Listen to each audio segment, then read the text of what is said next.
Hello everyone. ఈ preparation అంతా దేనికో మీకు ఆల్రెడీ చెప్పాను కదా షార్ట్ వీడియోలో. ఈరోజు కుండీల అమావాస్య. కుండీల అమావాస్య అంటే చిన్నపిల్లలు ఉన్న ఇల్లు అంతా హడావిడిగా ఉంటుంది.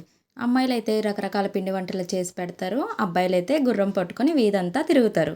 ఇవి ఒకటే కాదండోయ్, మరి మనం చేసిన నైవేద్యాలన్నీ పెట్టడానికి దేవుడు ఉండాలి కదా. మంచి ఇల్లు కట్టుకొని దేవుణ్ణి పెట్టుకొని అక్కడ మనం వండిన వంటలన్నీ పెట్టుకొని అందంగా సర్దుకుంటారు. వినడానికి చాలా బాగుంది కదా.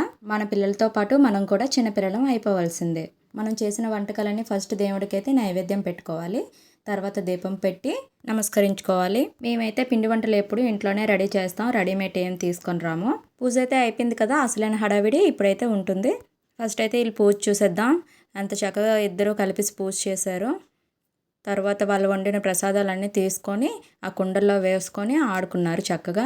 మళ్ళీ తెగ దంచేస్తుంది చూడండి. మరి ఇన్ని రకాల వంటలు వండాలంటే ఎన్ని పొయ్యిలు ఉండాలి కదా. అలాగే కత్తిపెట్టు కూడా పెట్టుకుంది యోగ్న, అన్నీ కట్ చేసుకుంది.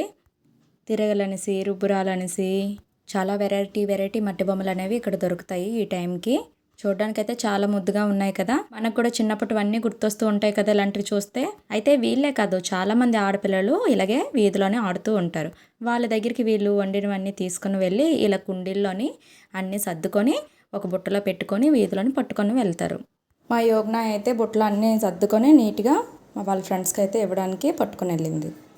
అంతేకాదు పక్కింటి వాళ్ళు ఉంటారు కదా, ఏముండవు అని అడుగుతూ ఉంటారు కదా.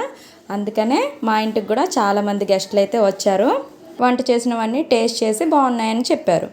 ఇంకా గుర్రాలు అయితే వచ్చేసాయి చూడండి. గుర్రాలు అనగానే అబ్బాయిల హడావిడి ఎక్కువగా ఉంటుంది. అబ్బాయిలు గుర్రాలు పట్టుకొని వీధులంట తిరుగుతూ ఉంటారు. అమ్మాయిలు చేసిన వంటలను అయితే కలెక్ట్ చేసుకొని వెళ్తారు. ఏటేటి వండారో అవన్నీ ఒక కవర్లో వేసుకొని పట్టుకొని వెళ్తారు. గుడాదనద్యో అని అంటారు గుర్రానికి మేతిమ్మని. అయితే అమ్మాయిలు ఎలాగైతే ఇంటిని బాగా అలంకరించుకొని పిండి వంటలు అవి వండుతారో, అబ్బాయిలు కూడా గుర్రానికి చక్కగా అందంగా రెడీ చేసుకుంటారు. పసుపు కుంకుమ రాయడం, బొట్లు పెట్టడం, ఇంకా పూలదండ కూడా వేస్తారు. యోగ్న అయితే వాళ్ళ ఫ్రెండ్స్ ఇంటికి వెళ్ళి అందరికీ ఇచ్చి వచ్చింది కదా. ఇంకా వాళ్ళ ఫ్రెండ్స్ కూడా ఇంటికి వచ్చి కుండల్లోని వాళ్ళు చేసిన వంటకాలు అయితే తీసుకొని వచ్చారు. ఈ కుండీల అమావాస్య గురించి మీకు కూడా తెలిస్తే కామెంట్ సెక్షన్లో కామెంట్ చేయండి.